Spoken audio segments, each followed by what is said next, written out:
یہ سب کیا تھا جو آج تم نے بولا تھا. وہ تمہاری بہن ہے, تم اسے دکھ بھی نہیں دینا چاہتی, پھر بھی اپنے لفظوں کی سختی سے اس کا دل دکھا گئی ہو. میں یہ بھی مانتا ہوں اپنی مرضی کے خلاف میری زندگی میں شامل کی گئی ہے اور ابھی تک وہ مجھے قبول نہیں کر پائی.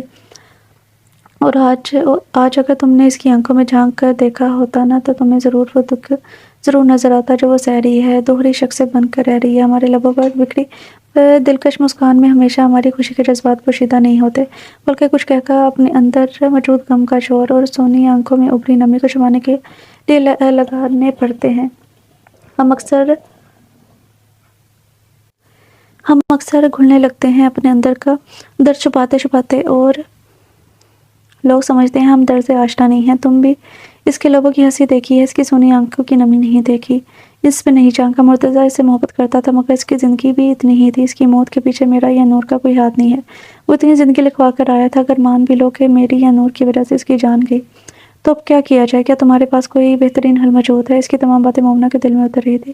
کتنی صفائی سے اسے آئینہ دکھا رہا تھا. تم چاہتی ہو وہ مرتضیٰ کی یاد کو دل سے لگا کر رکھے, اسے کبھی نہ بھولے. یہاں تک تو ٹھیک ہے, مجھے کوئی اعتراض نہیں ہے, مگر تم اسے مزید دکھی کر رہی ہو, تنہا کر رہی ہو. تم چاہتی ہو مرنے والی کے ساتھ مر جائے. اسی طرح تو زندگی نہیں گزرتی نا. اگر زندگی کی طرف لوٹ رہی ہے تو اس کی مدد کرو, نہ کہ اسے مزید پریشان کرو. چلو شاباش, اب جا کے سے معافی مانگ لو, اس کو سمجھا کے کچھ یہ تمہارے اس معصوم سے بھائی پر بھی کچھ رحم کرے. اب مجھے ٹھیک ہے, میں اسے سمجھاؤں گی, آپ فکر مت کرے. وہ خوش دلی سے مسکرائی تھی, آنکھوں سے نفرت کی پٹی ہٹ گئی تھی تو سب کچھ نکلا نکلا لگنے لگا تھا.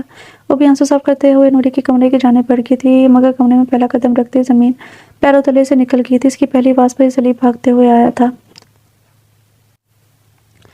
نوری کی حالت سے اس کے ہاتھ پاؤں پھول گئے تھے. وہ اسے اسپتال لائے تھے, ڈاکٹر نے معدہ واش کر دیا تھا, مگر وہ ہوش میں نہیں آ رہی تھی. ڈاکٹر سب بھی کچھ کہہ نہیں سکتے تھے. مومنہ کا مسلسل رو رو کے برا حال تھا. سلیب کی تو سمجھ میں نہیں آ رہا تھا کہ آج ہی تو اسے لگا تھا کہ سب ٹھیک ہو جائے گا, مگر پھر یہ سب جب کچھ بھی سمجھ میں نہیں آیا تو نوری کے پاس آ گیا تھا. نوری آنکھیں کھولو, کیوں کیا تم نے ایسا؟ نوری ایک دفعہ میری طرف دیکھ لو, دیکھو میں کیسے تڑپ رہا ہوں. تم سے بچھڑنے کا خوف ہی مجھے مار ڈالے گا. مجھے میری غلطی کی اتنی بڑی سزا مت دو, میں نہیں برداشت کر پاؤں گا تمہارا ہجر. تم جو کہو گی میں مانوں گا, بس ایک بار آنکھیں کھول لو. وہ تڑپ رہا تھا. نوری کے وجود پر اس کی آہو فریاد کا کوئی اثر نہیں ہوا تھا. ہوتا بھی کیسے, اب تک بہت دیر ہو چکی تھی اور سلیب کے پاس پچھتاوے کے سوا کچھ نہ بچا تھا, اور خالی ہاتھ و خالی دامن رہ گیا تھا. بھائی فکر مت کریں, نوری کو کچھ نہیں ہوگا, خود کو سنبھالے. آپ ایسا کریں گے تو نوری کو کون سنبھالے گا؟ مومنہ اس کے چانے پر ہاتھ رکھتے ہوئے سمجھا رہی تھی. 3 گھنٹے بعد اسے ہوش آیا تھا. سب موجود تھے مگر سلیب نہیں تھا. کسی نے بھی اس سے کچھ نہیں پوچھا تھا. مومنہ نے نہ صرف اپنے رویے کی معافی مانگی بلکہ اسے سمجھایا بھی تھا. اس کی باتوں نے نوری کو مزید شرمندہ کیا تھا. اسے اسپتال آئے دوسرا دن تھا. رات کے کسی پہر اس کی آنکھ کھلی تھی. گلا پیاس کی شدت سے سوکھ رہا تھا. اس نے اٹھنا چاہا مگر اس کی حرکت سے اس کی ٹانگوں پر سر رکھ کر سوئے ہوئے سلیب کی آنکھیں کھل گئی تھی. وہ نہ جانے کب کرسی پر بیٹھے بیٹھے اس کی ٹانگوں پر سر رکھے سو گیا تھا. کچھ چاہیے نوری؟ جی وہ پانی. سلیب نے پاس پڑے جگ میں سے پانی نکال کے اس کے لبوں سے لگایا تھا. بس اس نے 2 سپ لے کر ہی چھوڑ دیا. کیسی ہو اب؟ وہ پوچھ رہا تھا. ٹھیک ہوں, وہ آہستہ سے بولی تھی. دونوں کے درمیان خاموشی کتنی دیر ہی قائل رہی تھی. آپ خفا ہیں مجھ سے؟ آخر نوری نے خاموشی کی دیوار گرائی تھی. کیا نہیں ہونا چاہیے؟ وہ لیے انداز میں بولا تھا. میں بہت پریشان تھی, مجھے کچھ بھی سمجھ نہیں آیا. میں نے کچھ نہیں پوچھا نورالدین. وہ اسی انداز میں بولا تھا. سلیب آئی ایم سوری. سلیب نے اس کے بلانے پر اس کی طرف دیکھا تھا. آج پہلی بار اس نے اس کے نام سے پکارا تھا. دونوں ہاتھوں سے اپنے کان پکڑتے ہوئے اس قدر معصوم لگ رہی تھی کہ سلیب کا سارا غصہ ساری خف کی جھاگ کی طرح بیٹھ گئی تھی. اس نے جلدی سے اس کے دونوں نرم و نازک ہاتھوں کو اپنے مضبوط ہاتھوں میں تھام کر لبوں سے لگایا تھا. کیا میں سمجھوں کہ میری سزا معاف ہو گئی ہے؟ سلیب نے پر امید نظروں سے اس کی طرف دیکھا تھا. بالکل, بلکہ آپ کو تو مجھے سزا دینی چاہیے. میں نے بہت دل دکھایا ہے آپ کا. وہ شرمندگی سے بولی تھی. کوئی بات نہیں نوری, یہ دل بھی تمہارا ہے اور میں بھی تمہارا. پورا حق ہے, جو مرضی کرو اس کے ساتھ. بس آج کے بعد خود کو تکلیف نہیں دینا. میری غلطی کی سزا مجھے دینا, خود کو نہیں. سلیب کیا ہم پچھلی باتوں کو آج ابھی یہاں چھوڑ کر آگے نہیں بڑھ سکتے؟ پرانے ذکر مجھے تکلیف دیتے ہیں. وہ اس کی بات کاٹتے ہوئے بولی تھی. ٹھیک ہے, جیسے تم چاہو. تمہاری خوشی میں میری خوشی ہے. اب سے ہم نئی زندگی کی شروعات کریں گے, سب بھول کر. اور میرا وعدہ ہے میری طرف سے تمہیں کوئی شکوہ شکایت نہیں ہوگی. وہ اسے یقین دلا رہا تھا. نوری کے دل میں اس کی سچائی کی گواہی دے رہی تھی. اگر رب ذوالجلال کن کہہ دے تو ادھورے اور نامکمل کسی بھی مکمل ہو جاتے ہیں. ان کی کہانی بھی مکمل ہو گئی تھی. بے شک وہ رب ہی ہے جو غم کے بعد خوشی دیتا ہے, اور وہ دونوں ہی اس بات کے گواہ تھے. دکھ دیکھے تھے تو خوشیاں بھی ان کی منتظر تھیں. ختم شد. سو ڈیئر ریڈر سے تھا ناول ناول کا نام ہے دلاب اور اس کی رائٹر ہے مہا سیف اور ناول تو اچھا تھا، مجھے ناول اچھا لگا۔ دوسری بات کہ مجھے مرتضیٰ کا جو ہے وہ بہت دکھ ہوا، مطلب وہ بہت زیادہ اس سے محبت کرتا تھا اور ایسے لوگ کو میرا نہیں خیال کہ آج کل کی دنیا میں پائے بھی جاتے ہیں۔ جیسا اس نے کہا تھا ویسا ہی ہوا کہ جب وہ کسی اور کے نام میں لکھتی گئی تو اگلا اس نے سانس بھی نہیں لیا۔ مجھے اس کا بہت دکھ ہوا اور یقین جانے مجھے ایسا لگا تھا کہ اس ناول کی ہیپی اینڈنگ نہیں ہے، مطلب میں نے تھوڑا سا لاسٹ میں پڑھا تھا اور مجھے یہی لگا کہ وہ مر جاتی ہے، لیکن پھر مجھے ناول اچھا لگ رہا تھا۔ پھر میں نے کہا کوئی بات نہیں، اگر سیڈ اینڈنگ ہے بھی تو کوئی بات نہیں، میں پڑھ لوں گی کیونکہ ناول اچھا ہے۔ تو اس لیے اچھے ناول سے نہ تو خود کو محروم رکھنا چاہیے نہ دوسروں کو رکھنا چاہیے۔ تو ناول اچھا تھا اس لیے میں نے کر دیا، لیکن مجھے پڑھ کے اچھا لگا کہ لاسٹ جو تھا وہ ہیپی اینڈنگ تھی۔ دوسری بات بس مرتضیٰ کا مجھے بہت زیادہ دکھ ہوا، اور یہ بھی ہے کہ جو قسمت میں لکھا ہوتا ہے وہی ہوتا ہے، اور ہمارے لیے جو بہتر ہوتا ہے ہمیں وہی ملتا ہے۔ کچھ چیزیں زندگی میں آتی ہیں، کچھ ایسے لوگ آتے ہیں جو ہمارے لیے بہتر نہیں ہوتے تو ہم سے دور چلے جاتے ہیں، اور اللہ تعالیٰ نے ہمارے لیے بہتر سوچا ہوتا ہے۔ تو ناول اچھا تھا، امید کرتی ہوں کہ آپ سب کو بھی پسند آیا ہوگا۔ اگر آپ لوگوں کو پسند آیا ہے تو آپ لوگوں نے اچھا سا رسپانس دینا ہے۔ انشاءاللہ تعالیٰ میں کل آپ لوگوں کے لیے مزید اچھا سا ناول لے کے آؤں گی، اور تب تک کے لیے آپ اس ناول کو انجوائے کریں۔ جس نے ابھی تک ہمارے چینل کو سبسکرائب نہیں کیا جلدی سے سبسکرائب کریں۔ ملتے ہیں کل نیو ناول کے ساتھ۔ اللہ حافظ۔